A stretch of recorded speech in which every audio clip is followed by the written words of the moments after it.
Republic Day speech. Good morning, everyone. Respected principal, teachers, parents, and all my friends. My name is Dad. At first, I wish you a very happy Republic Day. We all know that today is 26th January and we are celebrating 73rd Republic Day of our nation.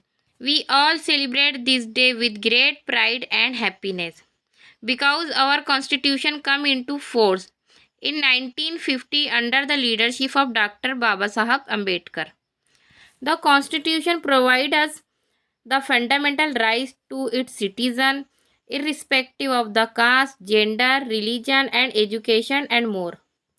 On this occasion, we salute our freedom fighter. They have fulfilled their responsibility by giving us freedom and making a great constitution.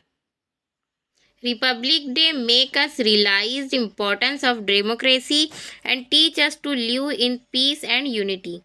So friend, let us pledge that we will make our country in the best country in the world. I am proud to be an Indian. So love our country and respect the constitution. Jai Hind. Thank you.